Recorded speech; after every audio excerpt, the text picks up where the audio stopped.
Hej, det er Susanne her, og jeg står på Bækkelund. Det ligger lige bag ved mig der. Der er 3 bygninger, og det er vores nye sted, hvor vi skal lave international residency for scenekunstnere. Og jeg tænker, at jeg vil vise jer lidt af stedet her. Vi har været herovre hele påsken og knoklet løs med at male og gøre rent, og vi er ikke færdige. Sådan et sted tager vist altid en del tid at knokle med.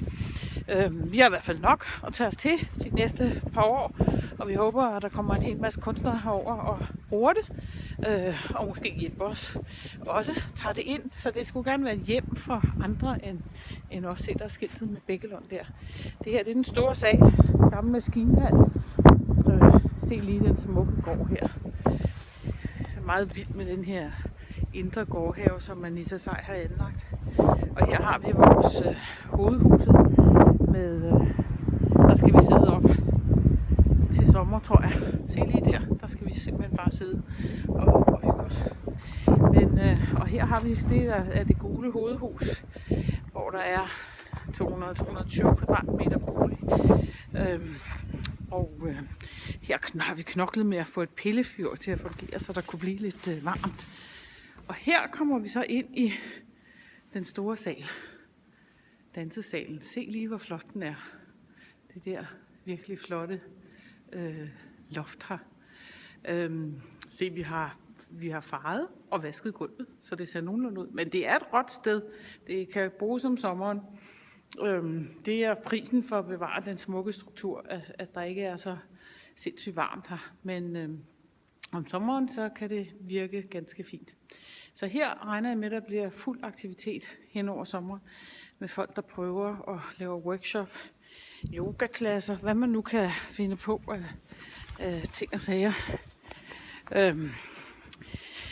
Jeg vil gerne have det til at køre på sådan en... Det skal være et sted, hvor folk de kan reflektere over deres kunst.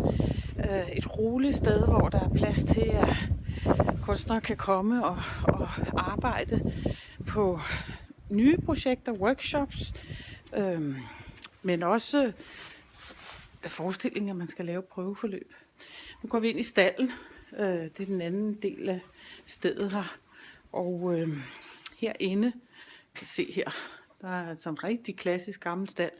Og den grå trappe der, den går op til prøvesal nummer 2. Den sorte prøvesal, den får jeg også lige lov at komme op og se. Se her. Prøv lige at se her. 130 kvadratmeter prøvesal, og den er forholdsvis godt isoleret, så den kan sådan set bruges det meste af året. Ja.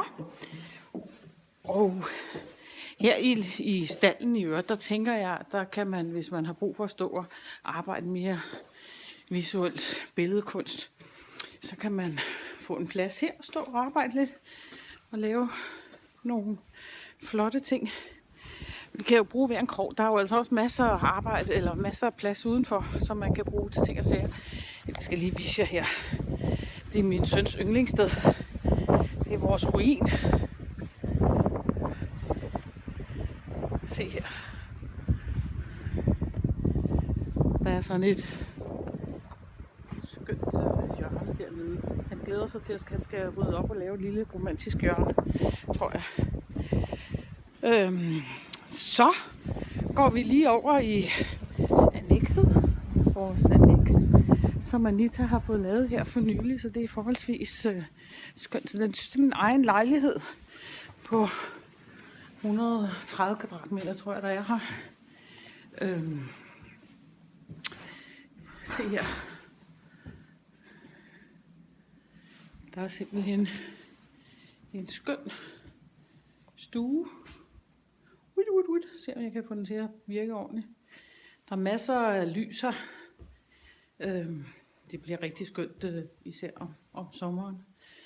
Jeg kan se det bag ved mig der. Jeg har en lille sofa der. Og så herinde, der har vi en skøn, der har et lille kælekammer. Det med vinduer ud til stallen. Jeg tror jeg er et skønt lille værelse. Der er selvfølgelig masser at gøre rent, når man har så meget plads. Vi har aldrig haft så meget plads før. Det er helt underligt at have så meget plads.